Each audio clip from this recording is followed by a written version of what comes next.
건강을 선물하기도 빼앗기도 하는 산. 산은 당신에게 어떤 의미입니까? 등산에서 맨발로 걷기, 뒤로 걷기는 건강에 득보다 실이 된다. 요즘 산에서 심심치 않게 볼 수 있는 모습이 맨발로 걷거나 뒤로 걷는 방법이다. 맨발로 걸으면 발을 마사지하는 효과가 더 높을 것 같고, 뒤로 걸으면 평소 앞으로만 걸을 때 사용하지 않던 근육과 관절을 다른 방향으로 쓰게 되어 신체의 균형 있는 발달을 도모할 수도 있다고 하니 그럴듯해 보인다. 그렇지만 결론적으로 말해서 등산을 하면서 맨발로 걷거나 뒤로 걷는 것은 득보다 실이 많다. 무엇보다 먼저 부상의 위험이 높다. 나뭇가지, 식물의 가시, 돌부리 등이 질비한 산길을 맨발로 걸으면 크고 작은 상처를 입기 쉽다. 또 경사가 많은 산에서 뒤로 걷다 잘못해 넘어지면 크게 다칠 수 있다. 산길에서 맨발로 걷다가 상처를 입으면 그곳을 통해 파상풍균이 침입할 수도 있다. 당뇨가 있는 사람은 면역력이 떨어지고 혈액순환이 잘 되지 않아 발에 작은 상처를 입어도 조직이 괴사되며 심하면 발을 절단할 수도 있는 당뇨족으로 발전하기 십상이므로 맨발로 걷기는 삼가야 한다. 그럼에도 불구하고 꼭 맨발로 걸어야겠다면 산길이 아닌 부드러운 흙이 깔려있는 집 주변 공원 등을 선택하도록 한다.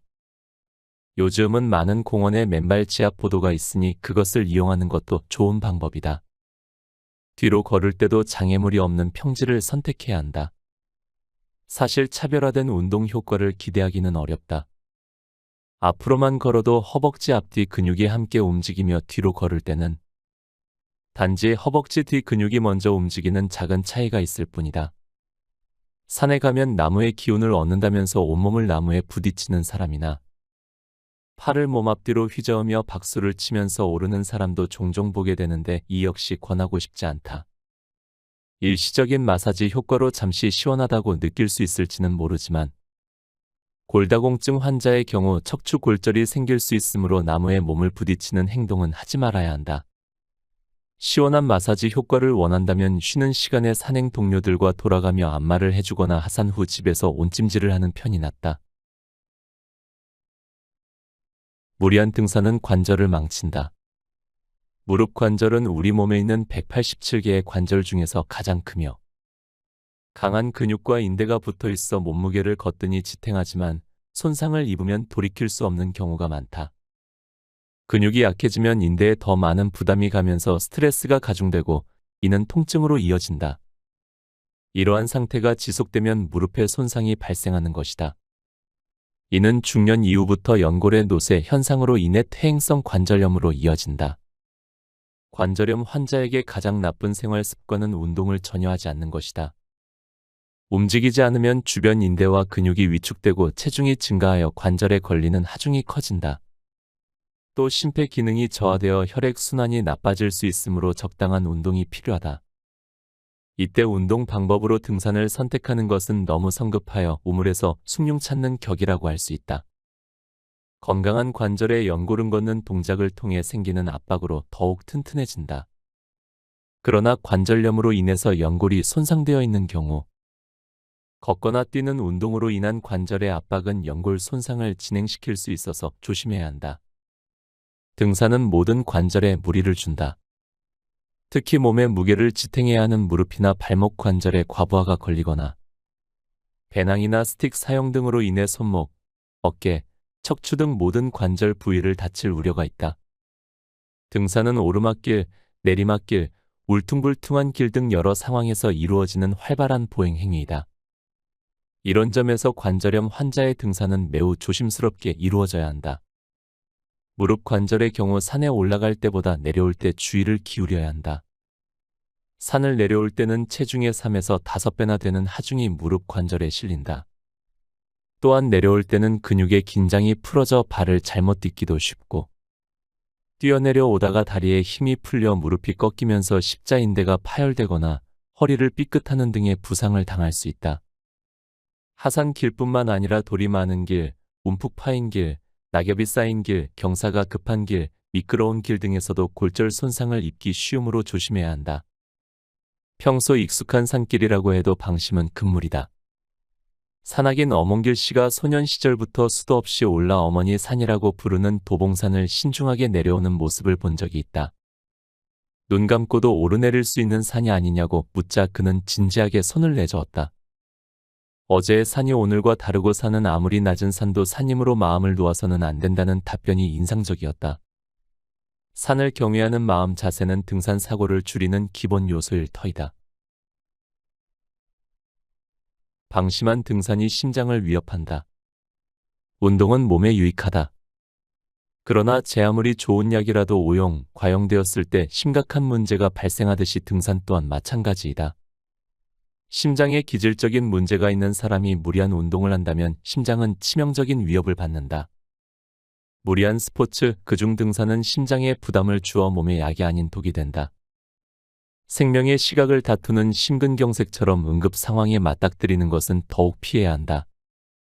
강도 높은 활동을 하면 심근의 산소 요구량을 증가시키고 더 많은 혈액 공급을 필요로 하게 된다. 평소 혈압이 높다면 의사와 상의한 후 등산을 해야만 위험을 줄일 수 있다. 또 성급한 마음은 등산에서 절대 금물이다. 천천히 산을 오르며 나무 한 그루, 꽃 한 송이에도 눈길을 주는 느긋한 태도가 심장을 혹사시키지 않는다. 등산은 심폐 기능을 좋게 하는 유산소 운동이다. 하지만 심장이 무리할 정도의 고강도 등산은 심장을 쉽게 지치게 만든다.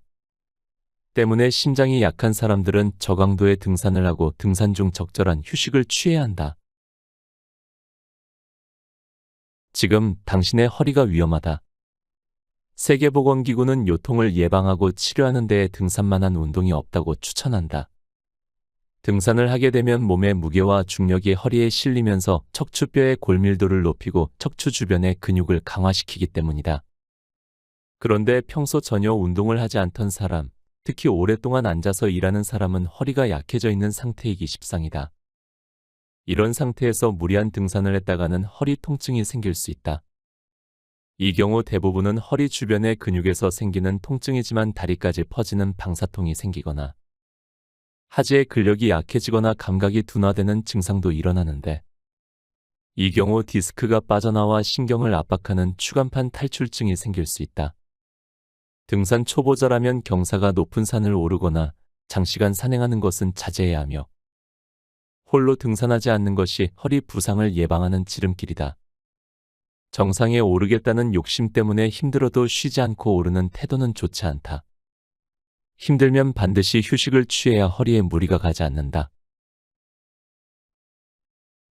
제2의 심장, 발 건강을 지키자.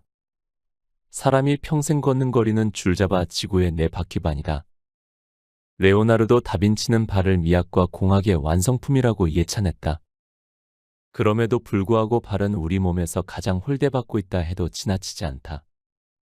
온갖 지저분한 것은 다 밟고 다녀야 하고 좁은 신발 안에서 숨도 제대로 못 쉰 채 땀과 곰팡이균에 시달려야 한다. 발이 불편하다고 병원을 찾는 사람은 드물다. 나이가 들수록 평소 소홀했던 발에 관심을 가져주길 바란다. 걷는 행위를 담당하는 발에는 못에 혈관이 밀집되어 있어 걸을 때 압력을 받아 혈액을 심장으로 올려보내는 데 도움을 준다. 그러므로 발을 사용하지 않으면 그 역할을 대신해야 하는 심장에도 부담을 주게 된다. 이것이 발을 제2의 심장이라고 부르는 이유이다. 사람의 얼굴이 제각각이듯이 모든 발은 다르다. 어떤 발은 무리를 해도 불평하지 않지만 대부분의 발은 유감스럽게도 그렇지 않다. 심지어 어떤 이들은 편한 신발을 신고도 조금만 걸어도 발에 통증을 호소한다. 인체의 하중을 고스란히 견뎌내는 발에 문제가 생기면 자세와 보행이 변화되고 따라서 무릎과 골반, 척추 등 근골격계의 균형이 깨지며 요통이나 관절통 등의 원인이 된다. 발의 문제가 온몸의 건강에 영향을 미칠 수 있지만 거꾸로 온몸의 건강이 발에 영향을 미칠 수도 있다. 예컨대 당뇨병, 관절염, 좋지 않은 혈액순환, 중풍, 골다공증 등은 발에 문제를 일으키기 때문에 발을 진찰할 때 미처 알지 못했던 질환을 처음 발견할 수도 있다. 나이 또한 무시할 수 없는 발 건강의 요인이다. 젊은이의 발은 회복력이 좋아 작은 손상은 거뜬히 회복되지만 나이가 들수록 발의 회복력이 떨어지고 크고 작은 손상이 누적된다. 그런 까닭에 사람이 나이가 들매 따라 발이 점점 더 불편해지는 것이다. 건강은 건강할 때 지키는 것이 최선책이다. 발의 건강 또한 평소 발을 잘 관리함으로써 도모할 수 있다. 등산처럼 걷기가 주를 이루는 운동을 꾸준히 하면서 발을 단련하자. 먹는 것에 따라 등산의 질이 좌우된다. 등산은 많은 칼로리가 필요한 운동으로 성인 남자의 경우 일일 칼로리 요구량은 2700칼로리 이나 등산 시에는 약 6000칼로리를 필요로 한다. 당일치기 산행의 경우 주먹밥, 빵, 감자, 고구마, 오이, 사과, 방울토마토 등 좋아하는 음식을 간단하게 준비해 가는 것이 좋다. 1박 이상 계획하는 산행에서는 그 양이 적절해야 하고 잘 부패하지 않는 것으로 골라야 하는데 바게트, 건빵, 시리얼, 과일, 통조림 등이 적합하다. 비상식량으로는 탄수화물 함량이 높은 말린 과일, 엿, 양갱, 사탕, 초콜릿, 캐러멜 등과 지방이 풍부한 호두, 잣, 땅콩, 아몬드 등의 견과류를 준비하는 것이 좋다. 단백질 식품으로는 치즈, 육포, 햄, 소시지 등을 추천한다. 과자는 물이 많이 먹히므로 선택적으로 준비하는 것이 좋다. 이렇게 적절한 등산 음식을 준비했으면 제대로 먹는 법을 익혀야 한다. 산에서 음식을 먹는 첫 번째 수칙은 바로 배고프기 전에 먹어야 한다는 것이다. 등산은 에너지 소비가 많은 운동인데 장시간 산을 오르내리면 몹시 지쳐서 식욕이 억제되는 현상이 나타난다. 또한 탈진한 상태에서는 음식을 먹어도 흡수가 잘 되지 않는다. 그러므로 지치기 전에 음식을 소화시킬 수 있는 에너지가 남아있을 때 먹어야 한다. 2시간에 한 번 정도로 조금씩 자주 먹는다. 산에서는 한꺼번에 많이 먹기보다는 자주 먹어야 한다. 음식을 많이 섭취하여 소화하는 데 많은 산소를 쓰고 있는 상황에서 운동까지 하면 산소가 부족한 상황에 이르게 되어 평소보다 숨이 더 가빠 걷기 힘들어진다. 쇠고기, 돼지고기 등 육류는 체내의 산소 소비량을 더욱 높임으로 삼간다. 고탄수화물 식사를 한다. 등산 중 음식을 먹을 때는 탄수화물을 반드시 섭취해야 몸이 축나지 않는다. 등산을 할 때 에너지 사용 과정을 살펴보면 초기에는 혈액 내의 포도당, 근육과 간에 저장된 글리코겐을 사용하다가 체온이 올라가면서 지방이 에너지원으로 사용된다. 이때 반드시 탄수화물이 있어야 지방의 에너지 전환이 이루어진다. 탄수화물이 고갈된 상태에서 산행을 지속하면 인체는 근육 단백질을 소모하기 시작한다. 이는 급격한 체력 저하로 이어져 위험한 상황에 노출되기 쉽다. 적절히 탄수화물을 섭취하지 않고 등산을 지속하면 건강해지기 위해 오른 산에서 근육을 잃는 일이 생길 수도 있다. 탄수화물은 단백질, 지방과 함께 3대 열량 영양소이다. 탄수화물은 같은 열량 영양소인 단백질, 지방보다 더 큰 지구력을 발휘할 수 있게 해준다는 점에서 끈기의 근원이라 할 수 있으며 지구력이 관건인 등산에 아주 중요한 영양소이다. 아침 식사를 거르지 않는다. 흔히 때에 따른 식사를 비유할 때 아침을 금, 점심을 은, 저녁을 동이라고 하는데 이는 산행에서도 딱 들어맞는 말이다. 아침을 거르면 혈당치가 떨어져서 금세 지친다. 등산 2시간 전에는 아침 식사를 하되 탄수화물 식품을 반드시 섭취하도록 하며 고단백 고지방 음식은 피해야 한다. 고단백 음식은 탈수를 일으키고 고지방 음식은 소화되는 데 시간이 오래 걸려 산행 중 소화 기관에 부담을 줄 수 있다. 식사량은 평소보다 3분의 2 정도로 적게 하여 몸에 무리를 주지 않도록 한다. 염분을 챙긴다. 염분은 우리 몸에 없어서는 안 되는 성분으로 땀을 많이 흘려 염분 소실이 많은 등산에서도 빠뜨리면 안 된다. 혈액 중 나트륨 농도가 너무 낮으면 근육 경련이나 의식 장애 등이 발생한다. 단, 너무 많이 먹으면 그로 인해 더 많은 수분이 필요하여 삼투압의 불균형으로 의식 혼미, 근육의 부조화 등이 생길 수 있어 위험하다. 비타민제는 장기 등반에서만 섭취한다. 원정 등반이나 일주일 이상의 장기간 등반의 경우 채소나 과일을 먹지 못할 상황에서는 비타민제를 먹을 필요가 있지만 당일 산행이나 2박 3일 등의 길지 않은 산행에서는 일부러 복용할 필요는 없다. 평소에 치료나 건강 유지를 위하여 복용하는 경우는 무방하나 산에 간다고 일부러 복용할 필요는 없다. 곁에 두고의 짧은 생각. 우리나라는 어디를 가나 뒷산이 있습니다.